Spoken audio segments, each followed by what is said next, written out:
Rosamund, come on in. Thank you. Now that I know you a little bit, I'm still a little bit afraid of you, but that's okay. And it's an empty movie theater. I know. You see the orange chair? That's your FrontRunners chair.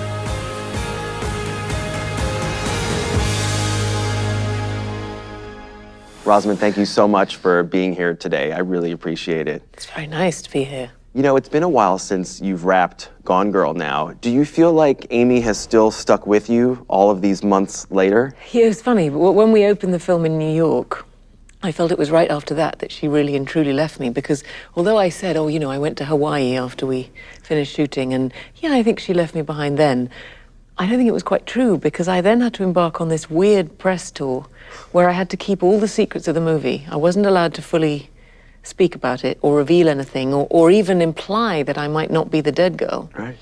And so in a way I was just continuing to play Amy. I was still peddling duplicity and lies and sort of duping people, just as Amy does. So it wasn't until finally I could really talk about it after the end of September, and then I felt this kind of weight lift off my shoulders. I'm sure you did. It's such a fantastic performance. It's earned you your first Oscar nomination, so congratulations on that. Thank you so much. But my understanding is that one of your very first great theater roles as a younger woman almost didn't happen at all. Is that true? Theatre was all I knew growing up. And in England, we have something called the National Youth Theatre, which is a kind of place that young people between 16 and 21 can meet and do their passion, exercise their passion, which is theatre drama. And you audition and you're part of a course, and it's like a sort of big summer camp, really. And after you've done the course for the first year, which is a lot of improv and a lot of kind of trust games, and you're then eligible to become part of the season.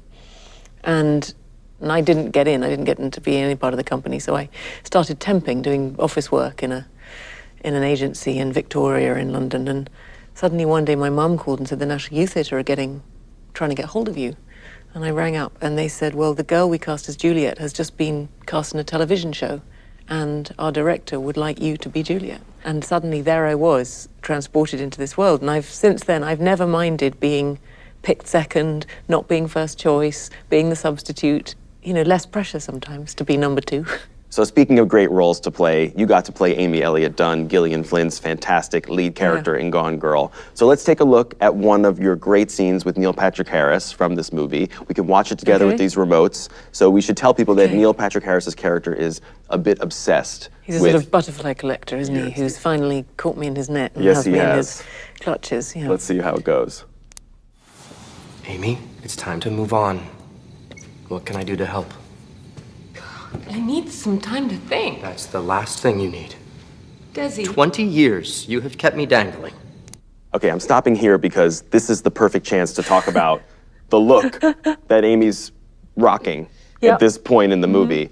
But what are we looking at here? Are we looking at padding? Are we looking at something that they put in your face prosthetic-wise, or did you gain the weight? I had to gain and lose 12 pounds. That's what Gillian writes about in her book. That's what Amy does. She kind of hides inside her body as she goes on the run. It's partly to become less recognizable as her image is disseminated, as she becomes missing, the missing person's image, and she needs to hide, and partly as a kind of retaliation against the cool girl image that she's peddled for so long. So yes, I did have a diet of milkshakes and burgers, but then, as you know, many women relate to, the weight sort of went on my hips and my butt, which is less useful for the camera. Right. Yeah, thanks. So, you know, I gained the 12 pounds, but it wasn't necessarily where they wanted it. So we then did have to do a bit of padding. So it's a genuine mixture, but the authenticity is there underneath. All right, well, let's keep watching and see how it goes. Finally, last night, you came to me, and you chose me. Follow that instinct. Don't trust the instinct that left you beaten and homeless, sleeping in your car, fearing for your life. This is a moment in the movie where you're kind of learning that someone else can play your game. Your husband, Nick, has gone on TV on this big interview and kind of spoken to you through the interview, and it's kind of setting you off a little bit. Well, it's a brilliant moment, because obviously Amy unleashed this whole plan to accuse her husband of murder. He then goes on one of the biggest television shows and performs brilliantly and says everything she wants him to say. And the thing about Amy, because of her being this sociopathic creature, she doesn't care if the whole thing is a charade. It's the fact that he said it, and that is good enough for her. It's Wow. it's this take on relationships that it doesn't matter if you're acting, as long as it's a game I want you to play. Yeah, yeah. And that was what was so sort of chilling about her. All right, well, let's see how it continues. I'm not gonna force myself on you. I love your face here because I feel like the wheels are turning. It's very sparse writing by Gillian in this scene. It's a very interesting edit of the whole idea of this very twisted relationship. This is where she realizes that the cool girl that Desi wanted is not the cool girl that Nick wanted. So this is her realizing she's got to get back to the high school sweetheart that Desi had, and we're going to see her start to perform that creature. Yeah, you're going to turn it on right about now. Push play. I understand what you're saying, Desi. I do. I've been so mistreated for so long. I've forgotten how to behave. And we just decided, Neil and I, that behave was just a word that was really going to turn Desi on. Oh. And of course it doesn't quite work because she hasn't yet got the face and the body back. But But then, she's got the voice. you know, and it's just this idea. I was like, you see this line and you think, how am I going to get this to work? I've forgotten how to behave. And then you realize that it's not genuine. And of course, that's always the key to Amy. You think, how am I going to do this? Oh, it's not entirely genuine. Yeah. You know? All right, here's some more of the scene.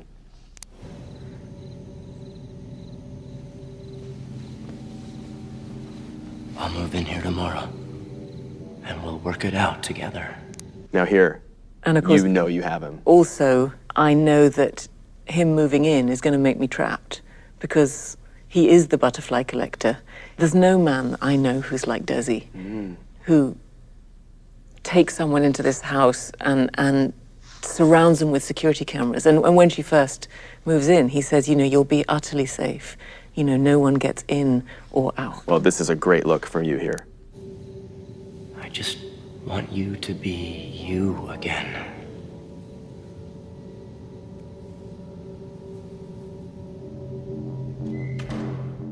What are we going to do with this dark rat's tail that's surrounding your face? And I love the music too there. It's just so foreboding. You know what they worked on for that? David and Atticus and Trent Reznor took the idea of spa music, that music you hear when you go into a spa and it's just sort of benign, relaxing background music. And they've taken that and then really brought out all the sinister undertones. I'm so safe, I'm so safe. Oh, I'm really not safe at all. Wow. You know? I love this moment in the movie. I think it's a turning point. Crazy stuff happens in the next few minutes, but this sets it all up. So it's great to see you, and I really appreciate your time. Thank you. Now, if you have not seen Gone Girl, be sure to check it out. And thanks so much for watching Fandango FrontRunners. To say thank you for being with us, we have made you your very own Amy Elliott Dunn Fandango gift card. So please take this and enjoy some movies on us with your friends and family. Hey, that's amazing. Isn't that great? Thank you, Dave. So now we're going to take our picture. Follow walk me. over? Okay. Yeah.